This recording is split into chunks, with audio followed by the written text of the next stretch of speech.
Hello प्यारे बच्चों, कैसे हो। आशा करता हूँ कि आप लोग अच्छे होंगे और अच्छे से पढ़ाई कर रहे होंगे।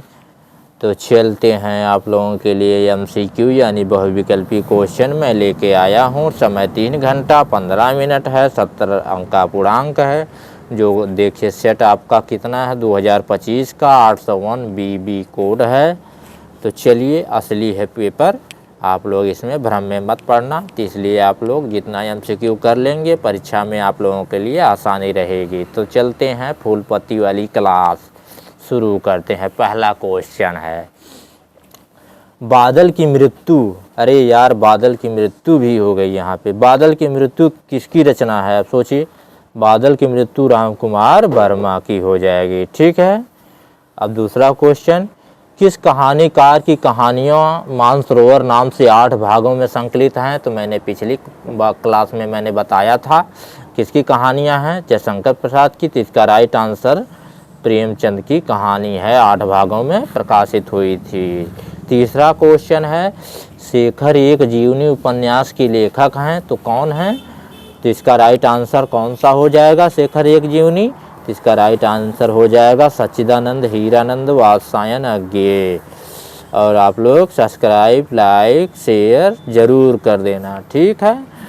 अब चलते हैं चौथे क्वेश्चन की तरफ। अरे यायावर रहेगा याद, यह विधा किसकी है, यह कौन सी विधा की है। तो यह नाटक है या उपन्यास है या यात्रा साहित्य है या कविता है। तो यह यात्रा साहित्य है। यह किसका है, अरे यायावर रहेगा याद, सच्चिदानंद हीरानंद या वात्सायन अज्ञे का। और यात्रा वृत्तांत में किनको जाना जाता है, राहुल सांस्कृत यान को। अधातो घुमक्कड़ जिज्ञासा, सैर कर दुनिया गाफिल जिंदगानी फिर कहाँ, जिंदगानी कर रही तो नौजवानी फिर कहाँ। ऐसे कुछ है ना। तो चलते हैं पाँचवें क्वेश्चन की तरफ। पाँचवा क्वेश्चन है, हरिवंश राय बच्चन द्वारा लिखी आत्मकथा 4 भागों में प्रकाशित है, कौन सी।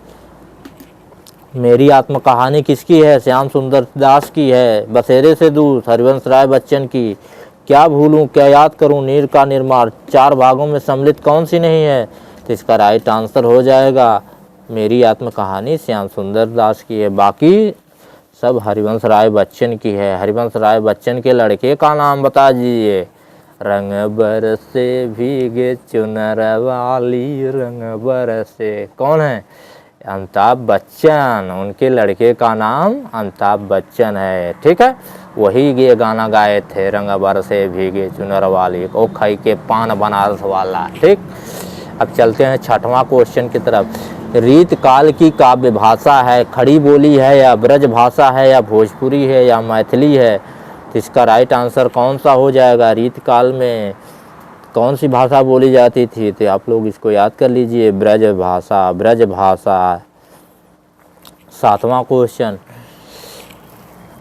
कवि भूषण की रचना नहीं है, कौन सी है, कौन नहीं है। तो रामचंद्रिका किसकी है, रामचंद्रिका आप लोगों को पढ़ाया था मैंने, रामचंद्रिका केशव दास की, रामचंद्रिका केशव दास की।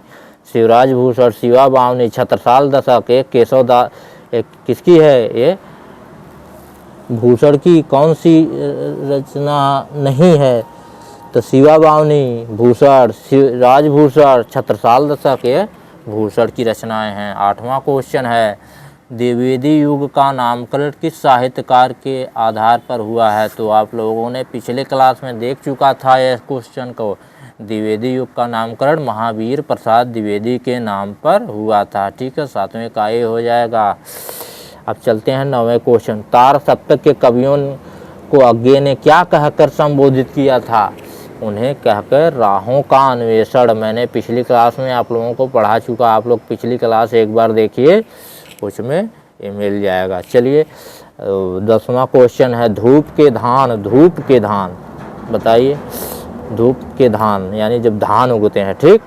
धर्मवीर भारती या गिरजा कुमार माथुर या भवानी प्रसाद मिश्र या रघुवीर सहाय। तो इसका राइट आंसर धूप के धान गिरजा कुमार माथुर। वही गिरजा कुमार माथुर तार सप्तक में भी हैं। ठीक है। 11वां क्वेश्चन, करुड़ रस का स्थायी भाव, करुड़ रस का स्थायी भाव कौन सा हो जाएगा। निर्वेद या रति या रौद्र या शोक, तो इसका राइट आंसर हो जाएगा शोक। जहाँ पर किसी को दुखद भरी घटना होती है वहाँ पे करुण रस अपने आप ही आ जाता है। चलते हैं 12वां क्वेश्चन की ओर। 12वां क्वेश्चन, चमचमात चंचल नयन बीच घूंघट पटझीन मनहु मनहु मनहु, आप लोग इसको ध्यान से देखिए। मनहु सुर सरिता विमल जल दृग उछरत जुगमीन, यानी मनहु जनहु मनहु जहाँ आ जाए तो आप लोग किसी चीज़ को मत देखना, हमको भी मत देखना, आप लोग धड़ास से एकदम मार देना। उत्प्रेक्षा अलंकार, जन जानो मन मानो उत्प्रेक्षा अलंकार, ठीक है। आप लोगों को पेपर में आएगा तो आप लोग तुरंत, अगर आप देखेंगे मनहु जनहु अगर आता है तुरंत धड़ाक से मार दीजिए उत्प्रेक्षा अलंकार। 13वां क्वेश्चन है, रोला छंद किस प्रकार का छंद है? रोला, तो इसका राइट आंसर कौन सा हो जाएगा? रोला विषम है या सम है या अर्ध सम है, तो इसका या में से कोई नहीं। तो आप लोगों को याद करने लायक चीज़ है, रोहा सम छंद है, ठीक है। अब चलते हैं 14वें क्वेश्चन की तरफ। 14वां क्वेश्चन है, अध्यक्ष में प्रयुक्त उपसर्ग है। तो मैंने आप लोगों को उपसर्गों के बारे में बताया था, जो पहले प्रयोग होता है उसे उपसर्ग कहते हैं, जो लास्ट में लगता है उसे प्रत्यय कहते हैं। तो अध्यक्ष में अधिधन अच्छ, तो इसका राइट आंसर कौन सा हो जाएगा? ए वाला राइट आंसर हो जाएगा। 15वां क्वेश्चन, जिस समास में पहला पद संख्यावाची हो उसे क्या संख्या किसका बोध होता है, उसे क्या कहते हैं? संख्या, यानी जहाँ पे अंकों की बात होती है वहाँ पे अव्ययी भाव समास या बहुव्रीहि या द्वंद्व या द्विगु। तो मैंने आप लोगों को पिछली क्लास में बताया था द्विगु समास के बारे में, तो इसका राइट आंसर द्विगु समास हो जाएगा। 16वां क्वेश्चन, क्षीर क्षीर क्षीर क्षीर क्षीर खीर शब्द का तत्सम रूप कौन सा हो जाएगा? नीर हो जाएगा या खीज हो जाएगा या क्षीर हो जाएगा या क्षेत्र हो जाएगा? तो इसका राइट आंसर कौन सा हो जाएगा? क्षीर। क्षीर जो ही खाया जाता है, खीर। दूध मांगोगे तो खीर दूंगा, कश्मीर मांगोगे तो चीर दूंगा, ठीक है, तो वही खीर।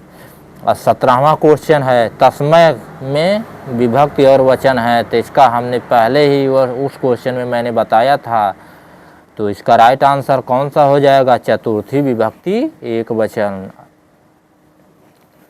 18वां क्वेश्चन, जिस वाक्य में आश्चर्य या दुख या सुख का बोध हो उसे क्या कहते हैं? तो इसको क्या कहते हैं? नकारात्मक वाक्य या प्रश्नवाचक वाक्य या विस्मयवाचक या संदेहवाचक। तो जहाँ आश्चर्य या दुख या ये सब घटनाएं होती हैं वहाँ पे विस्मयवाचक का चिन्ह लगता है। और चिन्ह कैसे किस प्रकार का रहता है? ये इस प्रकार का रहता है, ऐसे, ठीक है। अब चलते हैं अब हमने बता दिया था आपको वाच्यों के बारे में। 19वां क्वेश्चन, रोहन से चला नहीं जाता। हमने कहा था, बताया था कि जहाँ पे नकारात्मक वाक्य, अभी देखो यहाँ पे आया है रोहन से चला नहीं जाता, तो इस वाक्य में कौन सा वाक्य हो जाएगा? तो कर्तृवाच्य या कर्मवाच्य या विशेषवाच्य या भाववाच्य। इसका राइट आंसर भाववाच्य हो जाएगा, ठीक है। अब चलते हैं 20वें क्वेश्चन की तरफ। आज आपको पाना है 20 में 20, तो आप लोग सब्सक्राइब पट से कर दीजिए। 20वां क्वेश्चन है, निम्नलिखित में अभिकारी शब्द है। अभिकारी, तो इसका बालक, पुस्तक, पुराना, तो सबका एक अर्थ निकल रहा है, निकट का कुछ अर्थ नहीं निकल रहा है, अभिकारी है और सब विकारी हैं, ठीक है। तो चलते हैं अगले वीडियो के लिए, धन्यवाद।